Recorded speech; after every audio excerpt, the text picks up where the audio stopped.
Hi, welcome back to Joy. Today we're going to learn how to make an oval toothbrush rug. So let's get started. The equipment and materials you'll need include a feature fabric, which will be the fabric on the outside of your rug.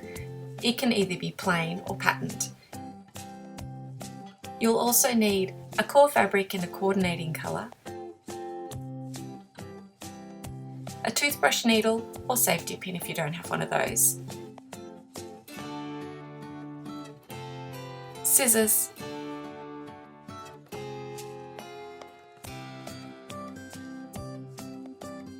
and a tape measure.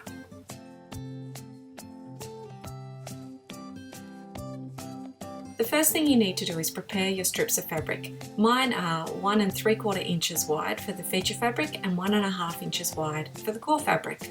The next step is to join the core and the feature fabrics. For detailed instructions on how to both join the fabrics and on the easiest way to prepare the strips of fabric, please refer to the video linked above. Now that we've joined our fabric, we can get started on making the oval rug. To do this, you make a chain of 6 stitches along the core fabric. To form each stitch, the feature fabric needs to be on the left-hand side. With the needle on the right-hand side, you pass the needle under the core fabric and through the loop that's created.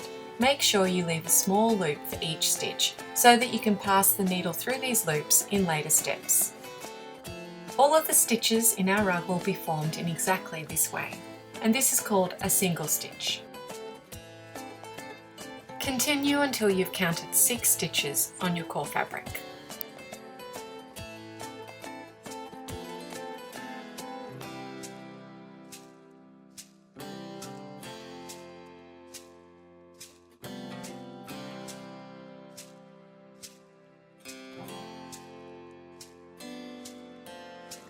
Once you have a 6-stitch chain on your core fabric, it's time to turn your work so that the core fabric will be on the left of the stitch chain and the loops will be on the right.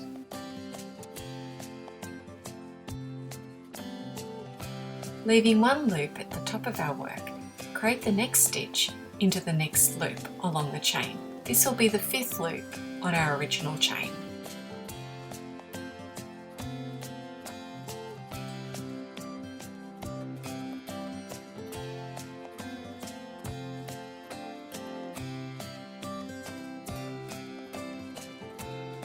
Continue to make additional stitches in each of the loops going down the length of the chain. As you work, remember to keep your work flat and don't let it twist. You can also keep your work nice and tidy by pulling away any loose threads. Now that we're used to creating the stitches to make the rug, it's important to think about the tension of our rug. Tension in our rag rugs is created through 2 different factors. One is the tightness of the stitches and therefore the size of the loops that we have in our rug. We need to be consistent with the size of our loops and therefore with the tension of our stitches throughout the rug.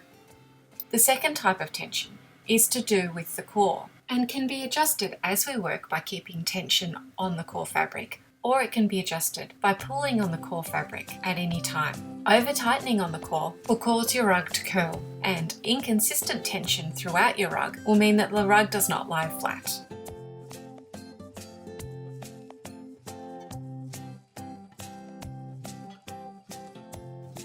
The start of our oval rug now has loops all the way around. So the next step is to do 2 more stitches into the first loop on the original chain. So that's 3 stitches in total into the first loop. This is called an increase.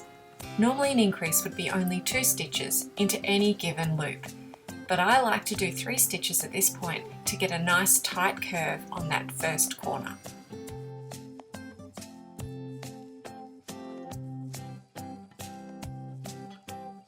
This is now the foundation for our oval rug, and at this point I like to do a tension adjustment to make sure that I'm setting it up for how I want the rug to be. To do this, I tag on the core fabric until the stitches are all very close together, and then I loosen it up again just a tiny bit by stretching it and pulling it until it's flat again. Now we continue by stitching down the side of our rug. These are all going to be single stitches until we get to the next end.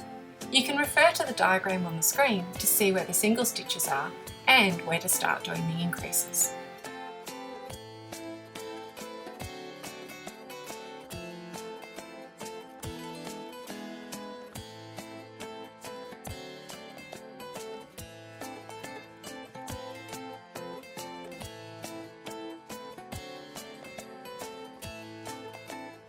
The next increase that we're going to do down this side is going to be just before the tip of the rug, and we'll increase by doing 2 stitches into that one loop.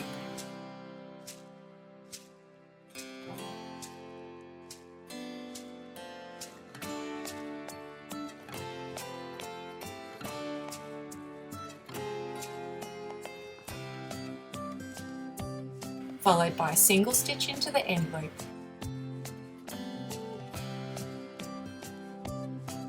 and then 2 stitches and increase into the following loop.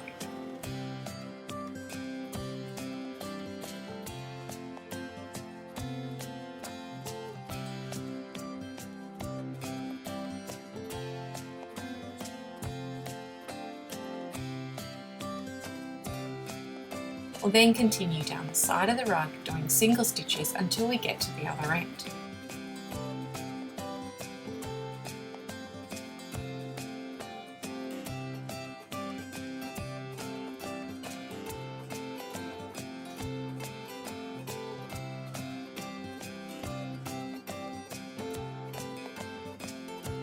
We'll work this end of the rug in the same manner as the last end, which was an increase just before the tip of the rug,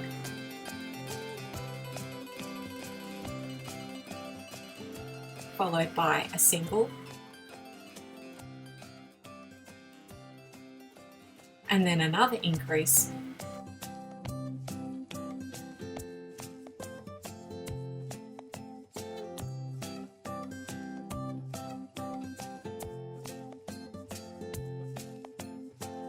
before going down the straight edge of the rug with singles again. From this point, the increase pattern for the ends of the rug varies. It will become a judgment call as to when to do the increases. You know when an increase is needed because either the loops start getting longer or you can start seeing the core fabric between the stitches.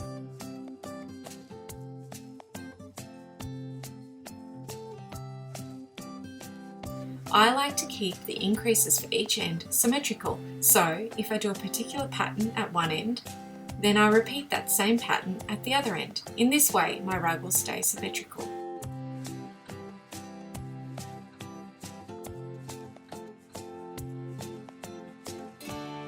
Increase patterns might include increase, single, increase, as we've already done. Increase, single, single, single, increase. Increase, single, increase, single, increase. Increase, single, single, increase, single, single, increase. Or increase, single, single, single, increase, single, single, single, increase. You will be able to continue doing single stitches down the sides of the rugs for a really long time. It is only when the rug gets a bit larger that you may need to do the occasional increase along the straight edges in order to keep the slightly oval rounded shape. If you wanted a straight edged rug, as opposed to the slightly rounded oval that I'm working on, you would start with a longer chain than the 6 chain that we started with. And you would only do your increases in the 2 ends of the rug. You would not do any increases along the straight edge.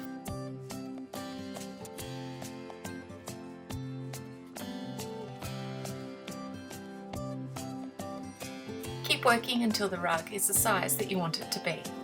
For the last 2 or 3 stitches, incrementally tighten them more than you would the normal stitches, so that you end up with a nice smooth transition when you end the rug. The final step is to tie off the ends of your fabric on the back of your rug.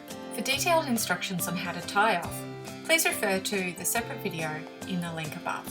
Now it's time to enjoy your rug, or you can move on to the next stage where we add bunny ears to this rug in the next video.